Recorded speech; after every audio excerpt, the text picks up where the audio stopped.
All right, we're back. Wow, what a first part of that first set, no? Coming from these two teams. Let me turn you over now to Rina Villamor for a courtside update. That's right. Just as you guys were saying, that it's really very exciting, and I would have to say that not even the unpredictable weather can stop the uprising action here. Lalo na nga may 4 tayong bagong teams dito. We have 3 military teams and 1 commercial squad. Now, speaking of the military, let's get to know more about the Philippine Air Force team who arrived in the arena with their big black shouting in bold, "Hukbong himpapawid ng Pilipinas bus." Now, according to their head coach, Dong De La Cruz, instead of working today, they were given order of special duty. At yung special duty nga nila ay makapag-present sila dito sa volleyball game. In addition, the team is expected to live to the in-step policy of the Commanding General Lieutenant General Oscar H. Ravena. In-step stands for integrity, service above service, teamwork, excellence, and profession. Back to you guys. Wow, Rina. Sounds complicated, but... Well, it does, but it's the first time I've heard a courtside report, you know? Kasi nasanay tayo na sa schools lagi yung ano, you know? But like what I said, expect really a higher level of play. Tama yung sinabi ni Rina when it comes to yung parang tour of duty. When it comes to these armed forces teams, they will give it their best shot all the time. 10-5, the Lady Stags still with the lead. De La Rosa will set up Makatangay. Back row spike, dug up by Gustillo. Manzano loving that block. Well, I think the set was a bit low. Whenever it's scored, you know, going up, you should set it a bit higher. That's right.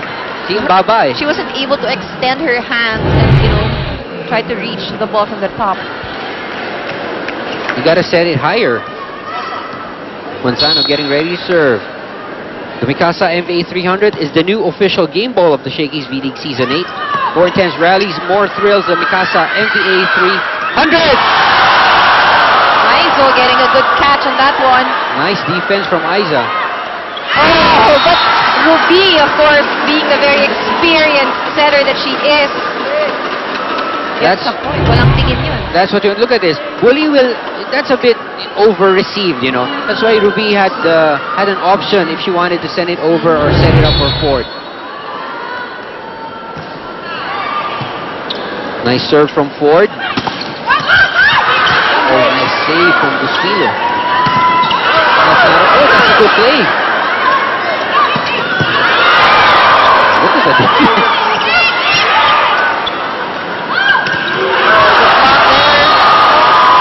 De La Rosa, a former national team player, gets that block on Doria. 11-7, a 4-point lead for the Lady Stags. Siguro sabi ng Lady Stags, kami matagal na dito. Kayo ngayon pa lang, hindi pwedeng panalunin pa namin kayo. No? But that was a great block against Benito.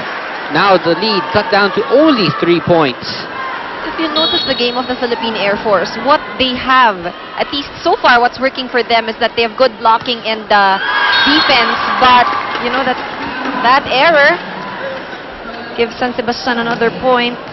Into the net, and you know, and yun sa mga hindi nakakaalam, no? Kasi after ng college volleyball, what happens to the good volleyball players is they get, most of them, I'm not saying all, but most of them do get enlisted because that's another stage where they can continue playing. That's right. And kaya yung mga magagaling minsan dito na pupunta sa ganitong mga teams. And first time out of the match from Coach Dong De Jesus, Dong De La Cruz, let's listen in. Kaya naman, nakakablock naman kayo eh. Diba, nakakapalo din tayo. Ha? Yung palo, medyo persa nyo yan kasi magandang depensa nila sa baba. Medyo persa nyo yung palo. Okay. Ay sa, medyo mabigi mo konti. Huwag mo yung diretsyo, ha? Hindi, kaya pa, marami pa. Doon ang block. Kaya ganda ng block.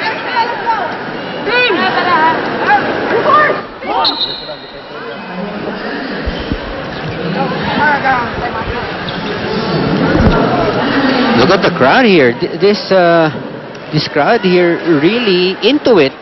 Pagsimula pa lang, ano, they have their clappers with them. They've got their balloons. Banners. First day of this 8th conference. Wow. Cherry.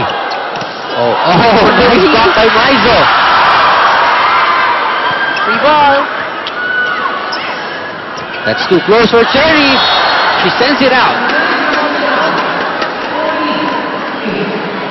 But, you know, what a sequence from these two teams. The Lady Stags pulling away. They're up by 6. 14-8. Benito with a serve to Cherry. Aiza, just enough. Good change of speed there for Maizo. De La Rosa will be serving to Bustillo. Oh! Wow, that was De Ramos. Number 9 of the Philippine Air Force. Look at this block. Look at De Ramos. She's the center blocker, but you've got a taller Maizo and Makatangay on her on the wings, huh? So far, it's been good. Expect Wally. Oh, there you go. Another good save. Oh, but Crossing, I think, Crossing on is De Ramos, called. yeah. of course, our officials are very sharp on, you know, these things. So, to watch out. I think they have to be when it's this intense Dapat hindi nakakalusot. and this fast. Pintolo are able to get to the ball on time. 6-point lead.